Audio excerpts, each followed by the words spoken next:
Olá, boa noite para você. Jornal da Guará desta quinta-feira chuvosa e de muitos transtornos para os moradores da região metropolitana está no ar. Além dos problemas causados pelo temporal, vamos mostrar também uma ação da polícia que conseguiu localizar uma mulher que havia sido sequestrada em São Luís. Durante a ação, 3 homens, sendo 2 menores e um maior de idade, acionaram o marido da vítima e pediram a quantia de R$15 mil. Ele imediatamente decidiu chamar a polícia para pedir reforço. O estacionamento da Praia Grande agora é aberto ao público e gratuito. A decisão é da Superintendência de Patrimônio da União. Voltamos o imóvel para o Patrimônio da União, determinando a quem estava ocupando que abrisse as portas, os portões do estacionamento, para que o público em geral pudesse fazer uso dele sem qualquer ônus.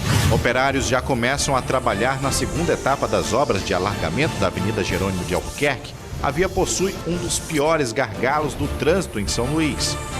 E ainda, vamos mostrar a história que viralizou nas redes sociais de um policial que salvou um recém-nascido no bairro da Liberdade.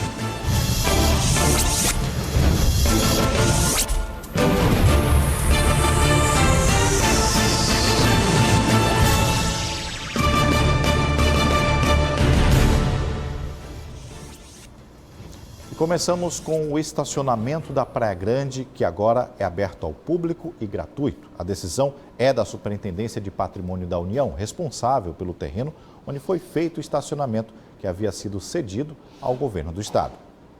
Segundo o titular da Superintendência do Patrimônio da União, o contrato firmado com o governo do estado em 1º de março do ano passado tem o compromisso de tornar público o estacionamento na Praia Grande.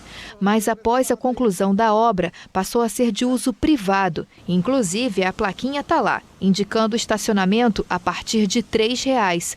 Por isso, houve a quebra de contrato. Então foi feito o embargo. Feito o embargo, nós, então, unilateralmente rompemos o contrato de cessão, que a lei prevê, e voltamos o imóvel para o Patrimônio da União, determinando a quem estava ocupando que abrisse as portas, os portões do estacionamento, para que o público em geral pudesse fazer uso dele sem qualquer ônus. A SPU não descarta a possibilidade do estacionamento ser pago, desde que se faça um novo contrato, sendo esclarecido que o valor da cobrança será revertido em benefícios à população. Se esses requisitos forem atendidos, nós podemos atender sim, podemos conceder uma cessão onerosa nas condições em que a lei determina. Olha, em nota, a Maranhão Parcerias comunica que, em decisão ajustada com a Superintendência do Patrimônio da União, ficou definida a alteração da modelagem de cessão gratuita do estacionamento da Praia Grande, requerida inicialmente pelo governo do estado. A adaptação leva em conta que a operacionalização do espaço se dará através da parceria de negócio firmada entre a MAPA e a iniciativa privada. Deste modo, a empresa MAPA esclarece que tal parceria garantirá a utilização de 400 vagas de forma totalmente gratuita pela administração estadual, destinada aos servidores lotados no Complexo Administrativo João Goulart. Ressalta ainda que o governo do estado não arcará com qualquer custo relativo à manutenção e operacionalização do estacionamento, ficando todas as despesas a cargo do parceiro privado, que em contrapartida poderá explorar as 253 vagas restantes. A MAPA também informa que durante o período da mudança da forma de cessão, o estacionamento funcionará gratuitamente. A polícia apreendeu um adolescente e prendeu um homem suspeito de sequestrarem uma mulher em São Luís. Na ação policial, outro adolescente foi morto. O trio, inclusive, já havia recebido R$15 mil pelo resgate da vítima. Oi, Hugo, muito boa noite a você e a todos que nos acompanham. Um homem e uma mulher foram sequestrados no bairro da Vila Embratel. Durante a ação, 3 homens, sendo 2 menores e um maior de idade, acionaram o marido da vítima e pediram a quantia de R$15 mil. Ele imediatamente decidiu chamar a para pedir reforço. Após os familiares das vítimas entregarem esse valor, as polícias então fizeram um cerco ao local. Então, eles não se renderam, empreenderam fuga, sendo que diante dessas circunstâncias, houve então uma troca de tiros eles reagiram com extrema recalcitrância, ou seja, com resistência, efetuando inclusive disparos contra uma guarnição da Polícia Militar. Em decorrência disso, determinado indivíduo desse grupo criminoso acabou sendo alvejado, infelizmente não resistiu e acabou falecendo, ao passo que os demais foram detidos, um maior de idade e também um menor. O sequestro durou cerca de 11 horas. Os policiais decidiram então seguir o marido da vítima enquanto ele levava o dinheiro. Nesse momento houve troca de tiros e um dos menores foi baleado e acabou morrendo. O menor, no caso, atravessou a pista e as vítimas estavam num carro do outro lado da pista. E aí liberaram as vítimas e empreenderam fuga. Aí nisso vocês foram atrás? Nisso a equipe de inteligência da Polícia Militar, que estava naquela posição, foram atrás deles e mais à frente houve o confronto e após o confronto eles recuperaram os celulares da vítima, a importância que tinha sido paga, do mesmo jeito que foi entregue para eles e foi devolvido para o marido da vítima. Eduardo Gomes, para o Jornal da Guará. A primeira etapa das obras de alargamento da Avenida Jerônimo de Albuquerque foi concluída. Agora foi iniciada a segunda etapa, que contempla mais 1 quilômetro desta via. Os motoristas que passam diariamente pelo local sabem que este trecho é um dos mais congestionados aqui em São Luís.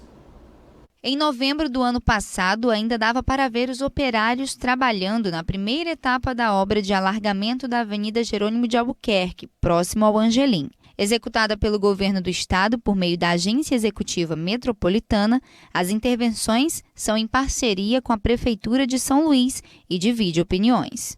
Esperamos que melhore o tráfego aqui, com certeza, e deve melhorar. O fluxo vai ficar a mesma coisa de antigamente, não mudou nada. Eles ampliaram a faixa, mas aumentaram o canteiro central também. Quer dizer, ficou a mesma coisa.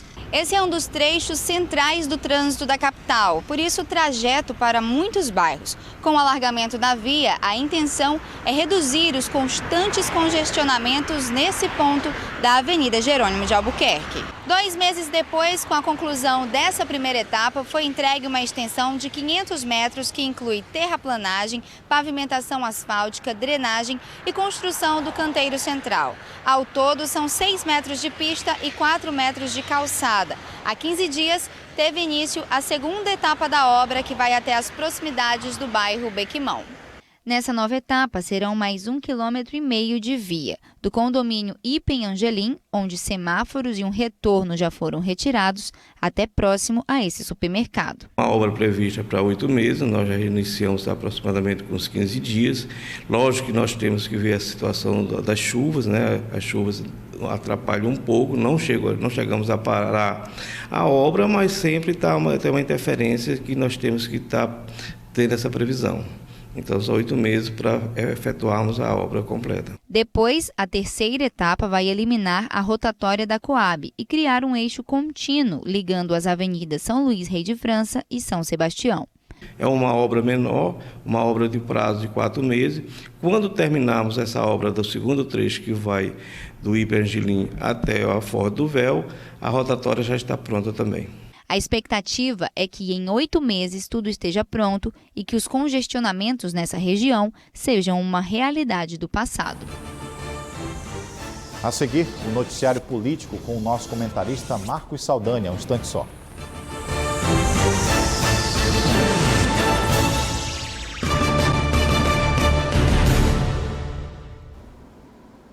Já de volta e hoje, a aproximação entre o Democratas, do pré-candidato a prefeito de São Luís, Neto Evangelista, e o PSL, ex-partido do presidente Jair Bolsonaro, ficou evidenciada. Esse e outros assuntos sobre a política é agora com o nosso comentarista Marcos Saldanha. Boa noite, Saldanha. Boa noite, Hugo Reis. Parece que as coisas agora estão começando a engrenar, ou não, né? Estão começando a se movimentar, pelo menos. Sim. Agora nós temos já todas as conversas, né, de alianças e já pensando aí em quem serão os vices, né, nessas chapas proporcionais. Lembrando que para essas eleições você não vai ter, como nas outras, aquela questão das coligações de muitos partidos, como se fazia para eleger determinado determinados nomes, né? O vereador, por exemplo, vai ter que caminhar sozinho, sem a coligação, né? Então, daí por isso que essa aliança é tão importante na hora aí que o prefeito, o vice-prefeito, que partidos estarão aí juntos para poder somar forças por conta dessa grande novidade, né? Bom, você falou aí da questão do DEM, do Neto Evangelista, talvez tenha sido aí a pessoa que mais tem se movimentado aí nesses últimos dias. Nós conversamos aqui, por exemplo, com o Chico Carvalho recentemente, e ele falou desse diálogo que o partido estava abrindo, né? E já é tempo que a gente vem falando do Neto Evangelista, a aliança do DEM com o PDT, por exemplo, né? Ela vai se fazer realidade em várias capitais do Nordeste, e a gente ainda não tem a certeza se em São Luís isso vai ser dessa forma. O presidente do DEM já falou, né, o Antônio Carlos Neto, lá da Bahia, já falou que o partido está livre para tomar o caminho que quiser, e aqui no Maranhão o DEM tem conversado desde o PSL, do Chico Carvalho, por exemplo, que esteve aqui com a gente, conversou que não é um partido de direita, nem extrema-direita, é um partido de centro, e está aí a conversa, um registro dessa conversa aí desses dias agora, o Chico Carvalho, presidente do PSL, com o Juscelino, né, deputado federal, presidente aí do partido e também líder da bancada aí do Maranhão, né, em Brasília. Então, essa conversa pode ser já exatamente o alinhamento desse posicionamento. Se isso se consolidar, então o PSL do Chico Carvalho apoiará o Neto Evangelista, né? Então, o Neto Evangelista está partindo para a questão das alianças, como eu disse, que são fundamentais. Sim. Então, PSL, por exemplo, o PDT, né?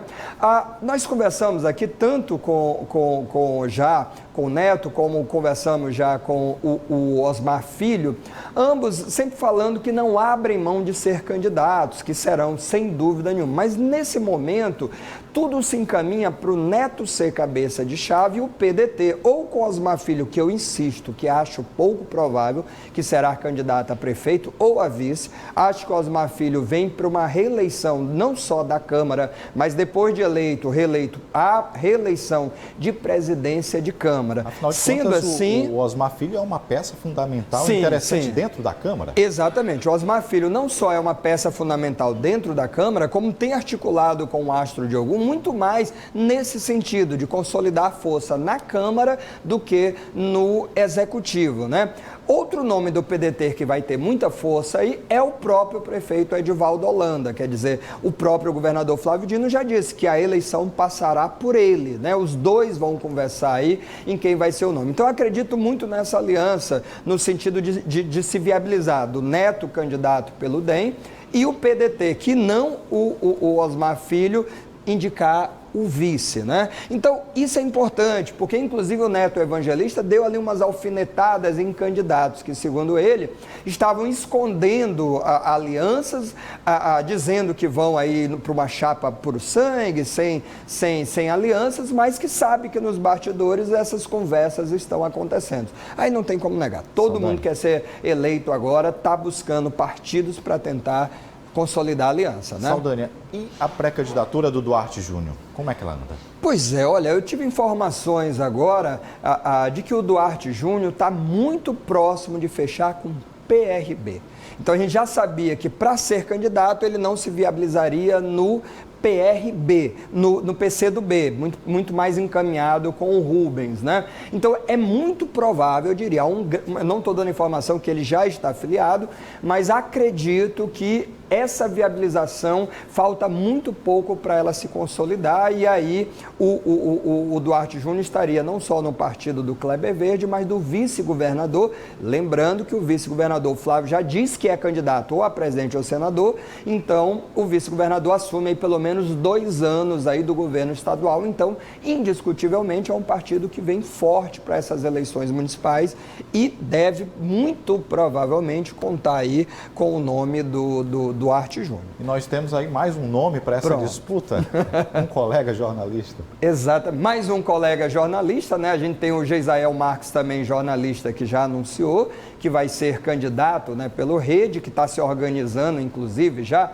com diretórios e tudo aqui em São Luís. E agora a gente tem mais um colega jornalista, o professor Franklin Douglas, pelo PSOL. Então foi feito ontem exatamente, né, uma reunião do partido, uma convenção, e aí como pré-candidato já definido, o Franklin Douglas, jornalista, professor, é de fato pré-candidato pelo PSOL, o que joga por terra aquela possibilidade que nós falamos do PSOL, por exemplo, coligar com o PSB de Bira do Pindarelli. Teve ali uma conversa, então o PSOL confirma com isso, já em nota oficial, que vai ter candidatura própria para concorrer aí nas próximas eleições, é o Franklin Douglas. Então está aí um nome a mais nessa eleição, que muitos nomes, né? Então é uma eleição para prefeito que deve ter um número muito grande de candidatos e, claro, indiscutivelmente, uma expectativa muito grande que a gente tem de um debate bem qualificado pela cidade. Está precisando, né, Hugo? Verdade. Como a gente sempre toca nesse assunto da política, nossa TV Guará sempre faz essa cobertura, na próxima a gente vai deixar aqui elencado todos esses nomes, porque né, o telespectador precisa saber quem são essas pessoas. Ter em mente, né? Obrigado, isso aí. Saldani. Boa noite. Obrigado, Hugo. Bem, a gente segue. No próximo bloco, os transtornos causados pelas chuvas nesta quinta-feira. Um instante só.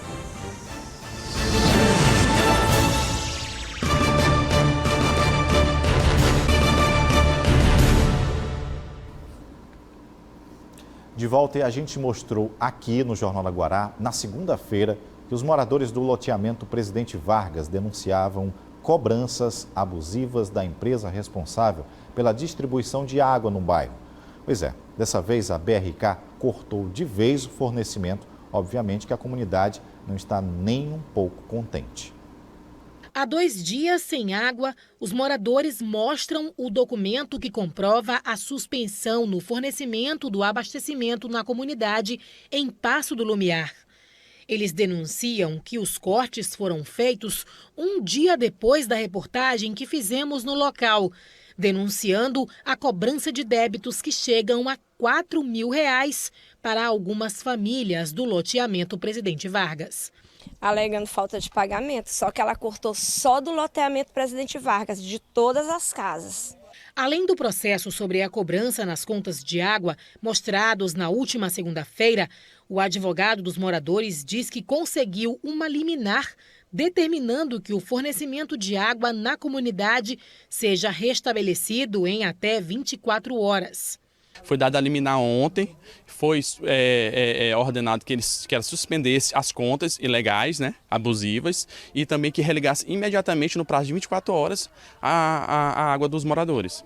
O juiz da Vara de Interesses Difusos e Coletivos da capital diz que, por enquanto, foi determinado apenas o restabelecimento no fornecimento de água no loteamento e que o assunto sobre a suspensão dos débitos ainda deve ser discutido em audiência. A verdade é que o IBDEC propôs uma ação aqui com a alegação de que a BRK teria feito uma retaliação com relação aos moradores deste bairro. Não foi sentenciado o processo, não está dito quem tem razão ainda no processo. O que eu fiz foi, eu deferi um pedido de liminar e determinei que fosse restabelecido o fornecimento de água no prazo de 24 horas. Olha, em nota, a BRK Ambiental informou que recebeu a notificação nesta quinta-feira que todas as ações seguem o contrato de concessão e a regulação existentes. A empresa está trabalhando para cumprir a decisão judicial. Olha, na Avenida Carajás, em Passo do Lumiar, a situação da via é tão crítica que os moradores buscaram a justiça para que a prefeitura fizesse uma obra de asfaltamento. A justiça acatou o pedido dos moradores, mas a prefeitura recorreu e nada mudou no local. Além da buraqueira, a falta de pavimentação, quando chove, o local fica totalmente alagado. Quando o céu fica nublado, aumenta a angústia desses moradores. E eles têm toda a razão. Sem chuva, a Avenida Carajás, em Passo do Lumiar, é assim. Muita poeira e buracos. E quando chove, os transtornos triplicam. Olha só a situação.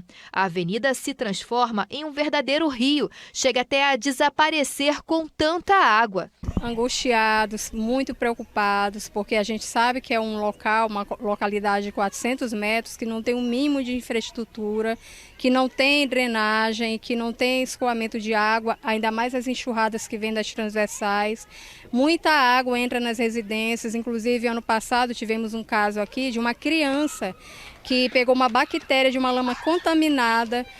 Acionamos o poder público para que solucionasse o problema aqui da lama contaminada e nada fizeram, nenhuma máquina não mandaram para o escoamento de água. O seu Elias é morador do bairro há mais de 10 anos. Ele conta que a avenida sempre foi assim. Nunca colocaram asfalto por aqui. Aqui, quando chove, minha querida, a gente faz transportar. Na minha casinha, bem ali embaixo, já entrou água 2 vezes na época de inverno. A água entra de um lado e sai do outro. A Avenida Carajás é a principal avenida do bairro, ponto final dos ônibus. Avenida movimentada com vários comércios. O seu Manuel tinha uma padaria por aqui, mas precisou fechar devido aos prejuízos. Na sobrevivência é uma padaria que tinha aqui. Quando foi, aí entrava o esgoto, entrava a água. E um dia eu desesperado, eu joguei os pão tudo na rua com raiva. E nunca essas autoridades olharam para isso. Em 2015, a dona Cátia entrou com uma ação contra a Prefeitura de Paço do Lumiar, pedindo serviços de recapeamento asfáltico. Em novembro do ano passado, a Justiça deu ganho de causa para a moradora, mas a Prefeitura recorreu e nenhuma obra foi feita. Enquanto isso, os moradores vão acumulando problemas. Na verdade, nesse período chuvoso, é só uma parte da preocupação, né? Quando você está num município ou num estado que o morador ele tem que brigar na justiça por um direito que já é garantido na Constituição, é o cúmulo, né, da falta de democracia. Olha, e os moradores da Avenida Carajás enviaram à nossa produção imagens da região com o temporal de hoje à tarde. Veja só como ficou a Avenida Carajás. Uma situação muito crítica, muito difícil para quem vive, para quem tem que conviver com esse tipo de situação lá com esses moradores, as pessoas impedidas de sair de suas residências, do seu direito de ir e vir. Olha só o rio que passa, praticamente é um rio com uma correnteza muito forte. Essas águas, às vezes, entrando em casas, destruindo algumas residências como essa, muitas calçadas bem altas, né? Bom, além da Avenida Carajás, nós vamos fazer agora um giro pelos bairros mais afetados da região metropolitana. Foi muita água e quando chove assim, todo mundo sabe, muitos transtornos na cidade. Segundo dados do Núcleo de Meteorologia da UEMA, o temporal de hoje durou cerca de 1 hora.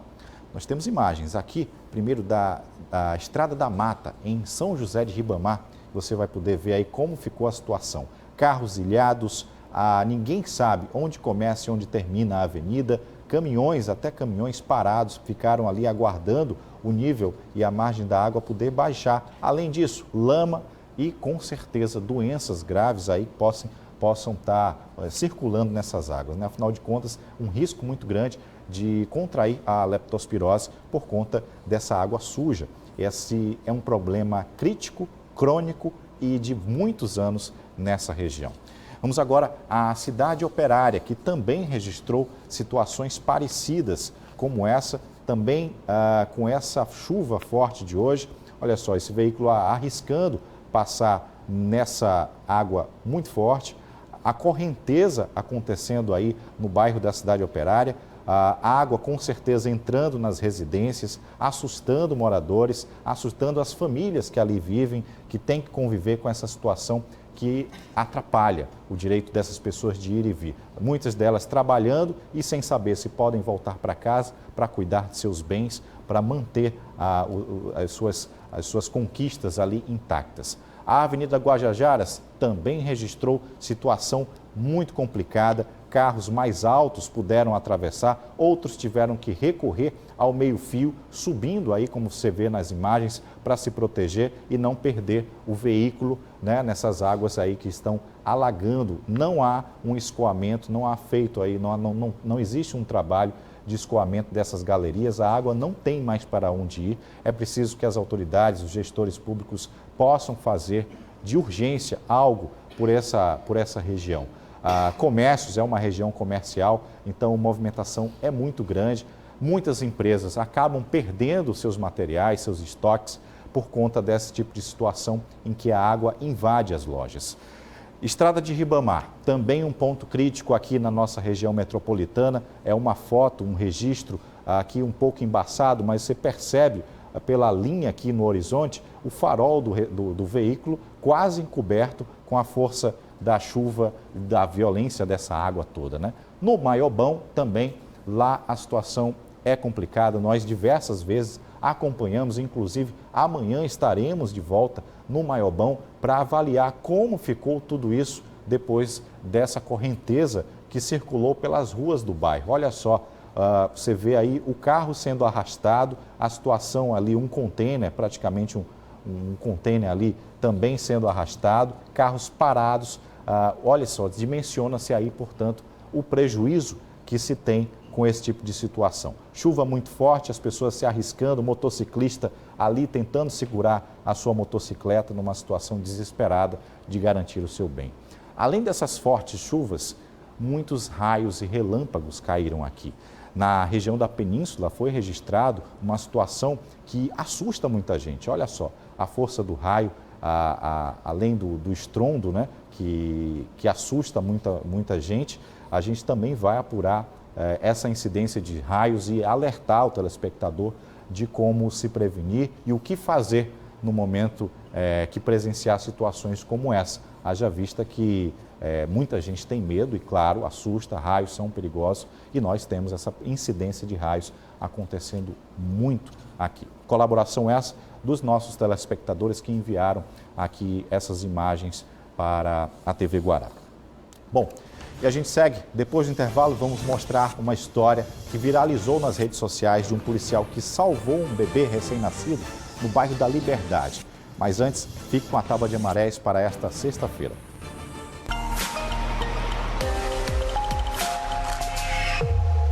Para esta sexta-feira, último dia de janeiro, às 5h54, a baixa-mar, com 1,1 metro. Às 11h53, acontece a pré-mar, com 5,1 metros. E às 6h15, nova baixa-mar, marcando 1,1 metro.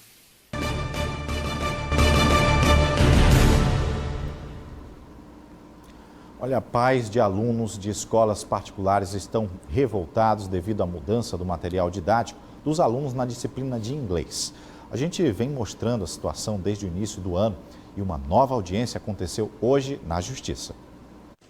Movimentação intensa nos corredores da Vara de Interesses Difusos e Coletivos da capital. Muita gente aguardava pelo início da reunião marcada para discutir a cobrança considerada exorbitante de livros e kits de inglês para estudantes de escolas particulares de São Luís.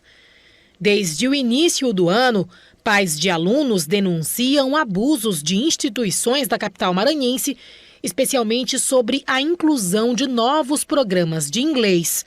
E, segundo eles, as escolas estão cobrando esses valores elevados à parte pelo material de língua inglesa.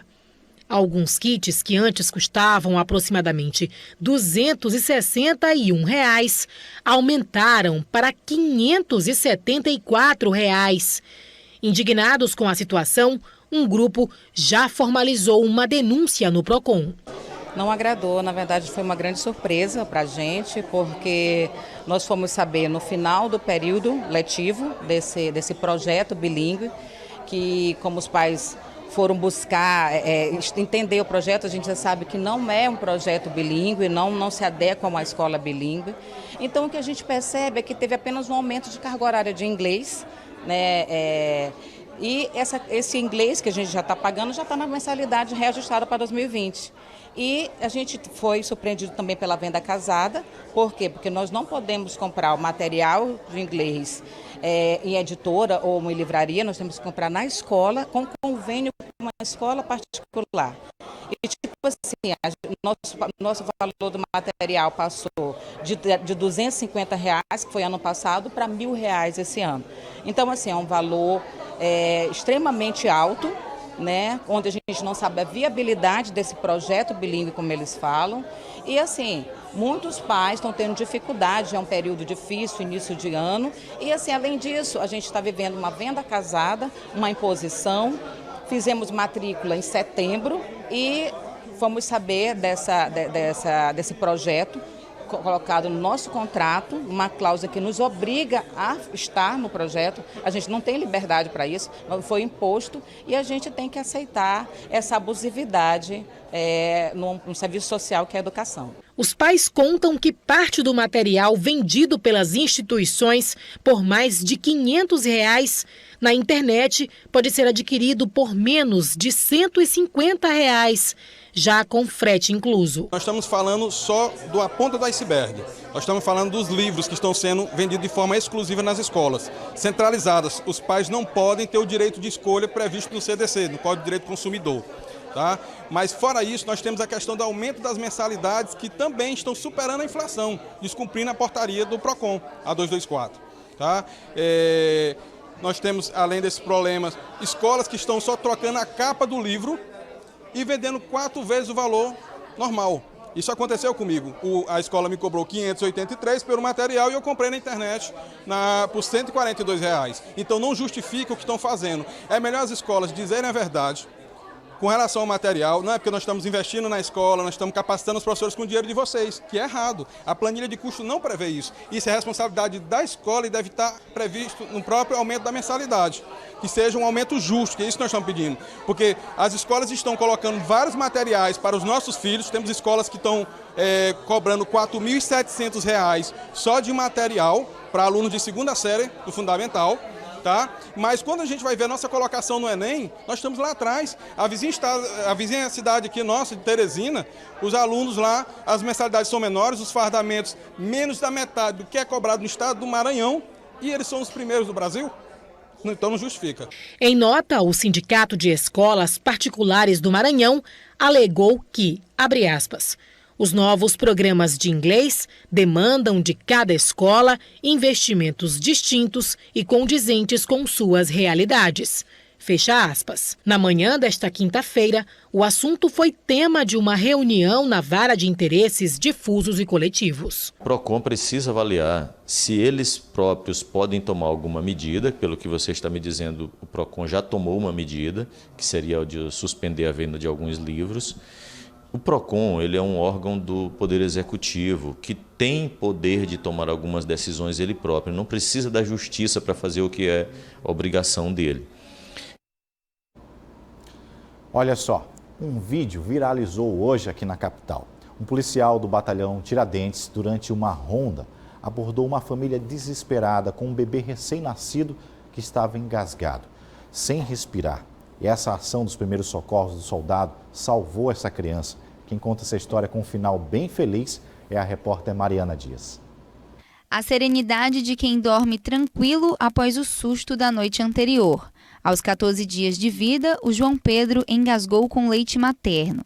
Por volta de 10h30 da noite, a mãe, sozinha com os 2 filhos em casa, percebeu o bebê roxo. Sem saber o que fazer, pediu ajuda da mãe que mora na casa ao lado.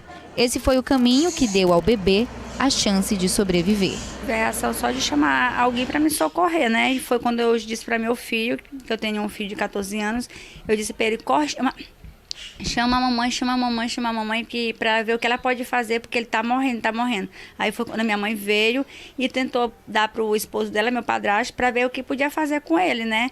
Mas na verdade não conseguiu fazer muito, porque o que a gente estava fazendo não estava sendo certo, entendeu? Para socorrer, para fazer que ele voltasse. Aí foi quando eu olhei para a praça, né? E eu ia um grupo de policial. E eu disse a minha mãe, corre lá chamar eles, porque eles vão conseguir socorrer, porque eu vi uma vez uma reportagem de um policial que salvou o bebezinho. Aí eles pegaram e vieram correndo, e foi que ele fez os primeiros socorros e conseguiu voltar. O policial que atendeu ao chamado da família é o soldado Luiz Cláudio. Ele é formado em enfermagem e fez a manobra de Highland, técnica para desobstruir as vias aéreas.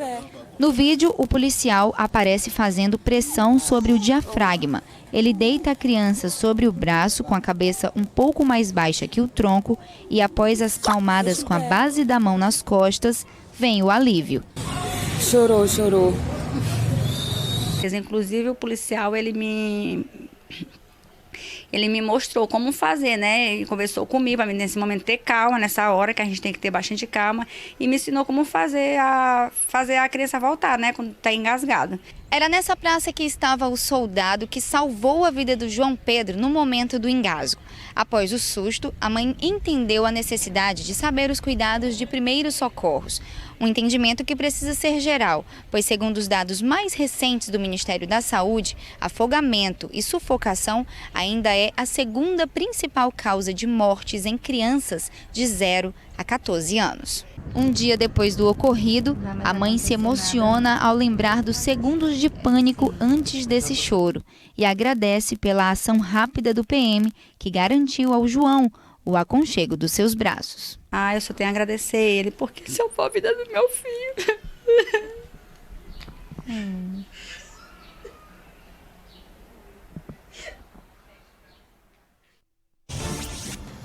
Com certeza um choro de alívio e de felicidade. Com essas informações a gente encerra a nossa edição. Fique ligado na programação da TV Guará.